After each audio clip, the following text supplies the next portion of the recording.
우리나라는요 옛날부터 아주 불을 신성시했습니다. 그래서 하나의 종교 의식으로 또 구약에 보면은 아주 불을 신성시했습니다. 네, 제단의 불. 집안 흥망성쇠와 영광이 되는 것이 불이에요. 그래서 집안 불씨를 대를 이어서 이사 갈 때도 불씨 먼저 화로 먼저 챙겨가지고 딱 챙겨서 이사를 가고 있어요. 불을 그렇게 중시하고 화로에 불씨를 담아가지고 갔습니다. 며느리가 시집 와서 시어머니한테 불씨를 전서받고 또 아들을 낳아서 대를 이어서 불씨를 보이는 이게 준엄한 사명이었습니다. 양가집에 양반 가문에. 그래서 불씨를 꺼뜨리지 말라. 이게 아주 강명을 받았던 것입니다. 이 본문에도 보면은 제사장에게 준엄한 명령을 하나님이 내십니다. 뭐라고요? 9절, 12절, 13절에 세 번이나 불씨를 꺼뜨리지 마라. 불씨를 제단의 불을 끄지 마라. 세 번이나 강구를 하고 있습니다. 구약시대의 제사장의 주된 사명이 뭡니까? 제단의 불을 지키는 그 사명이 제사장의 사명이에요. 오늘 말씀인 레위기서에 레위기서는 주로 이제 하나님께 드리는 제사, 오늘날 예배를 말하는 것입니다. 네, 오늘날 기도를 말하는 것이고요. 제단 제물을 드릴 때 드리지 않을 때에도 계속 불씨를 타오르게 하고 아침마다 나무를 위해서 계속 꺼지지 않도록 불을 켜라. 제단의 불을 끄지 마라. 이것이 제사장의 첫째 임무입니다. 이스라엘 백성들이 아침에는 이 삼번제를 드리고 그리고 종일토록 여러 제사를 드렸는데 저녁에 삼번제를 드릴 때는 모든 제사가 끝나요. 그런데 이스라엘 사람들은 저녁을 하루로 계산을 합니다. 하루로 먼저 시작하는 하루로 계산을 해요. 네. 밤중에도 불이 타오르게 하는 이 역할이 제사장의 역할이요 의무입니다. 제단불이 뭡니까? 레위기서 9장에 보면은요, 6장 지나서 9장에 가서 보면은요, 하나님께서 직접 내려주신 불이 제단불이에요. 사람이 준 불이 아니고 하나님이 주신 불입니다. 이스라엘 백성 첫 번째 제사 이야기가 이 레위기서 9장에 기록이 되어 있는데 아론에게 하나님이 명령을 합니다. 그래서 아론 집안은 하나님께 제사 드리는 집안이에요. 특별한 땅을 하사받거나 분할시키지는 않았어요. 하나님께 제사를 드리는 일을 업무를 담당한 집안이 아론 집안이었어요. 말씀대로 하나님의 명을 받아서 말씀대로 제사를 드린 후에 모세와 함께 회막에 들어갔다 나온 뒤에 놀라운 일이 벌어졌다고 9장 24절 불이 여호와 앞에서 나와서 제단 위에 번제물과 기름을 사른지라 온 백성이 이를 보고 소리지르며 엎드렸더라 라는 말씀이 24절에 나옵니다. 제단 위에는 아론이 먼저 붙여놓은 자연적인 불이 있었는데 그 위에 하나님의 불이 임한 거예요. 그 불이 다시 말하면 거룩한 불입니다. 하나님의 불. 이 땅의 모든 불과 구별되는 하나님이 직접 내려주신 불이었어요. 네. 그 다음에 모세가 가시나무 떨기에서 불이 활 타오를 때 올라가서 보니까 가시나무는 타지 않은데 불이 막 계속 타올라. 이게 하나님의 불이라는 말씀이에요. 이 불만 가지고서 제사를 드릴 수 있는 불입니다. 그리고 또 레위기서 10장 이어서 쭉 가서 보면은요 1절에서부터 2절 말씀에 보면 아론의 아들이 나와요. 나답과 아비후라고 하는 아들이 나오는데 각기 한 물을 가져다가 여호와 하나님께서 명령하시지 아니하실 다른 불을 담아서 여호와 앞에 분향을 하다가 불이 여호와 앞에서 나와가지고 그들을 삼킴에 그들이 여호와 앞에서 죽은지라. 아론 두 아들이 불에 타 죽었어요. 다른 불을 가지고 와서 제사를 드리다가 이만큼 위험이 있는 불이 하나님의 불입니다. 그들의 잘못이 무엇입니까? 당연히 제단의 거룩한 불이 아닌 다른 불로 분향했기 때문에 징벌을 받은 거예요. 또 레위기서 16장 12절에 보면은 제단에 그 불로 분향하라 했는데 저들이 그 불이 아닌 다른 모든 불로 분향했기 때문에 그렇게 징계를 받았다는 말씀입니다. 그러니까 왜 제단에 불을 끄지 말아야 되는가? 이제 하나의 예를 들어서 제가 말씀을 드리겠습니다. 오늘 레위기서 본문 말씀 6장 12절 13절 말씀에 제단 위에 불은 항상 피워 꺼지지 말게 할지니 제사장은 아침마다 나무를 그 위에서 틀고 번제물을 그 위에 벌려놓고 제물을 벌려놓고 또 화목제의 기름을 그 위에서 불사를 지라. 끊임이 없이 제단 위에서 피워서 꺼지지 않게 하여라. 이렇게 하나님은 제단의 불을 끄지 말라고 말씀을 하셨습니다.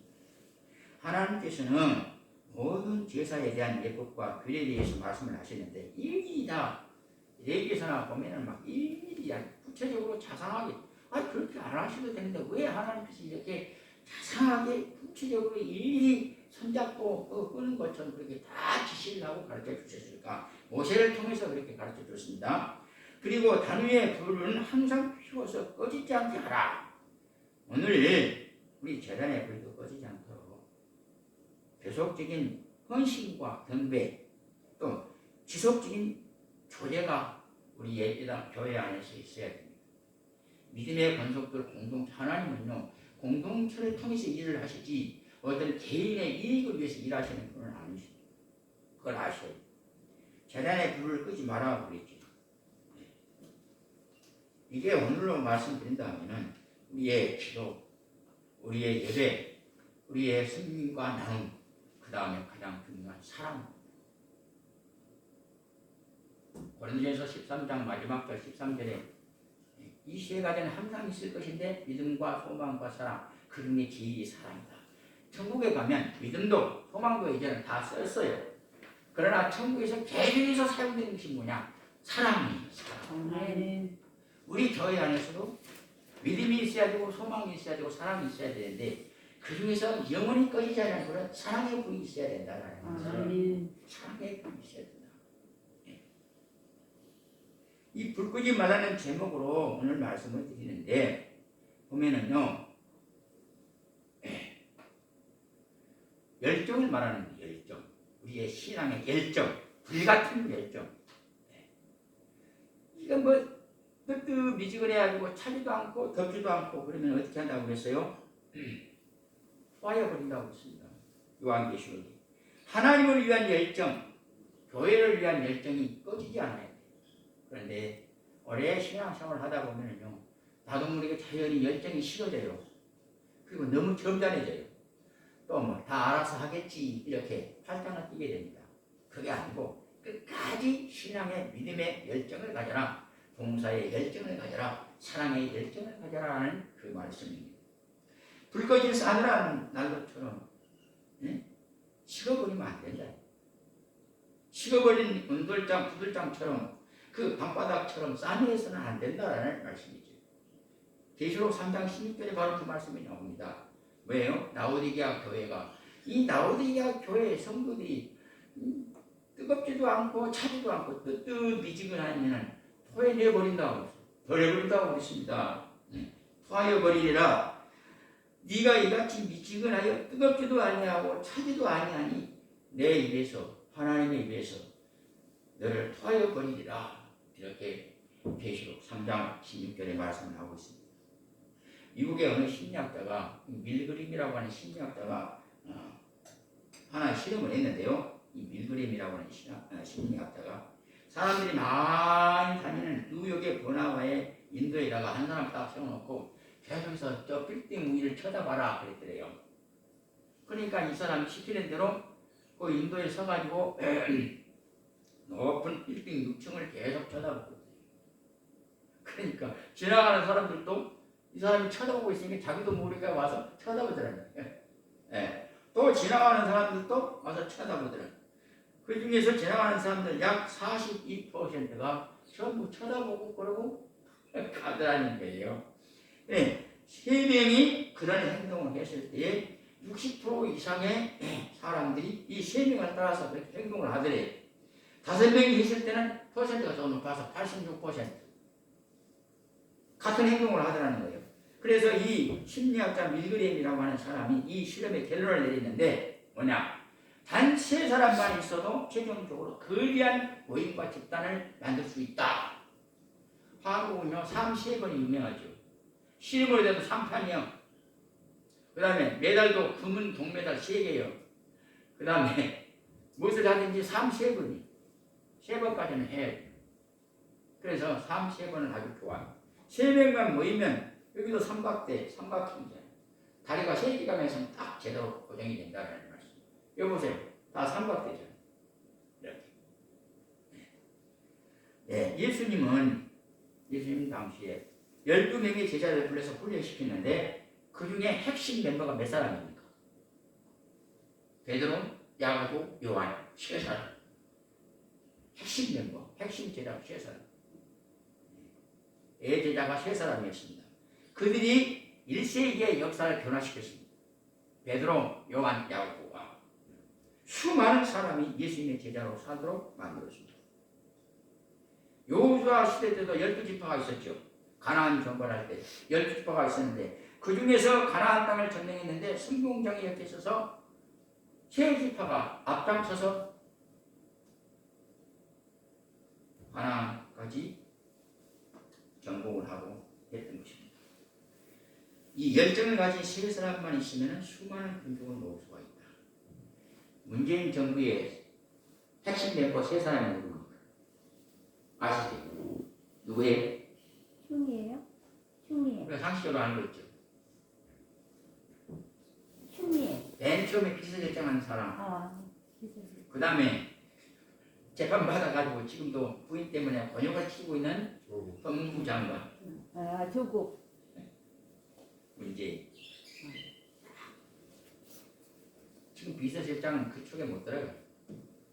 뒤에서 백그라운드가 바로 이 사람들. 그런데 조국이 때문에 내가 큰 빚을 졌다 그랬죠.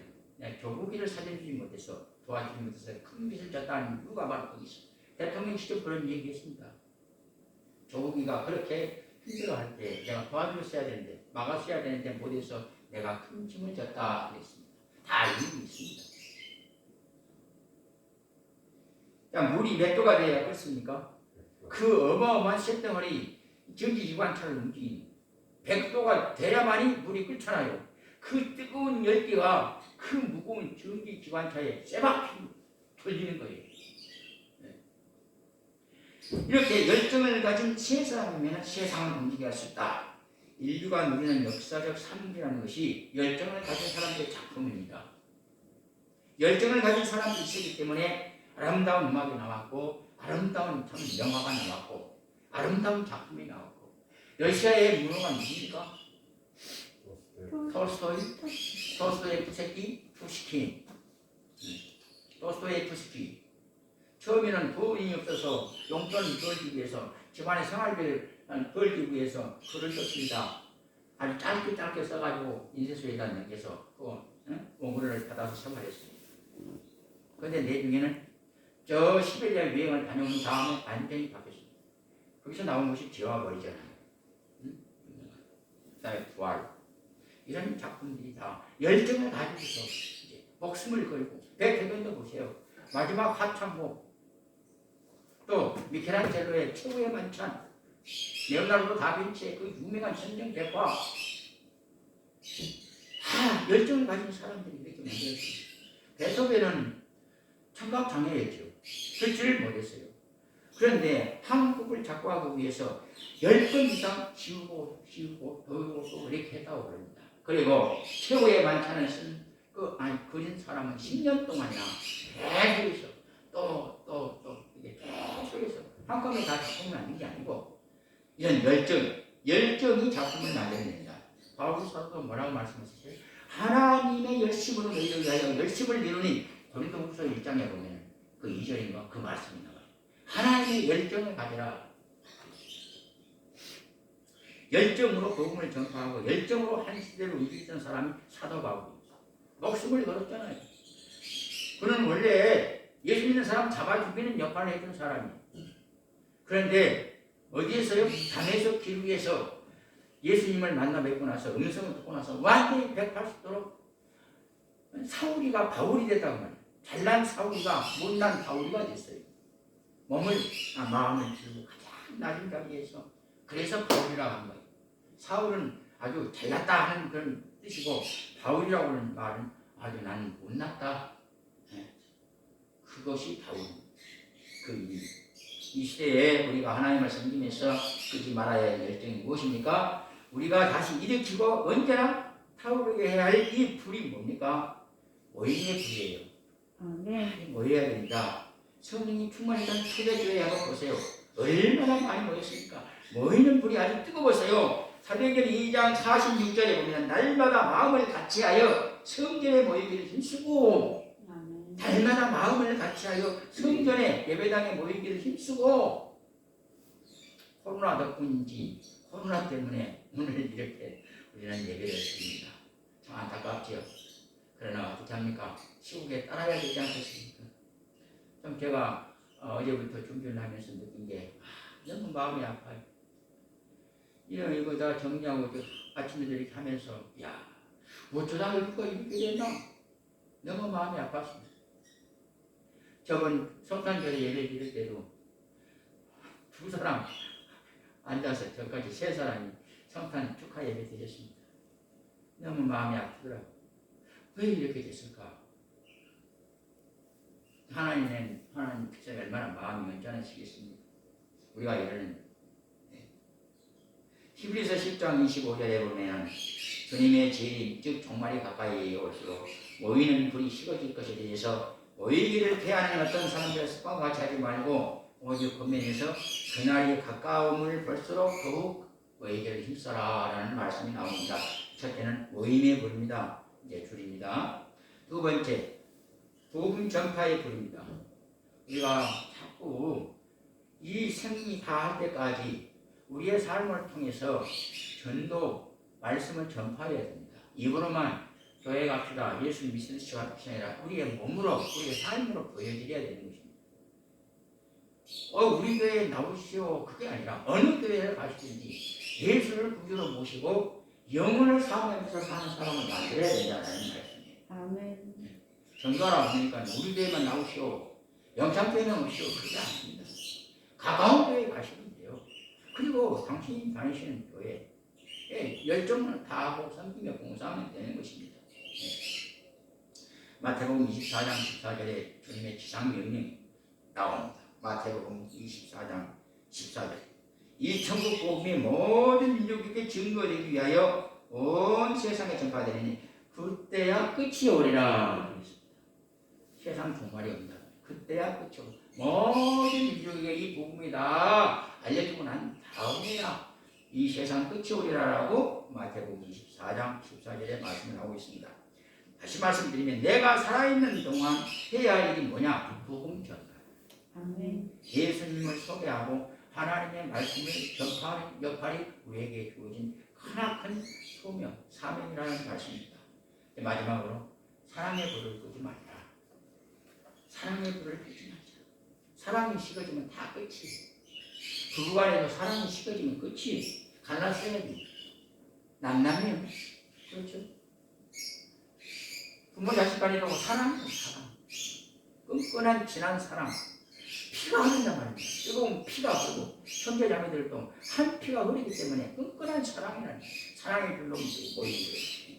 마태복음 24장 12절에 말세의 징조가 뭐라고요? 불법이 성하고 많은 사람의 사랑이 식어진 때가 말세다. 많은 사람의 사랑이 식어진 때가 말세다. 우리 찬송가에도 나오죠. 세상 모두 사랑 없어 냉랭함을 아냐. 세상성모 503장에 그 세상 모두 사랑 없어 냉랭함을 아냐. 세상에 사랑이 없어지니까 냉랭해야 된다고 말이에요. 오늘 이 시대 보세요. 얼마나 냉랭합니까?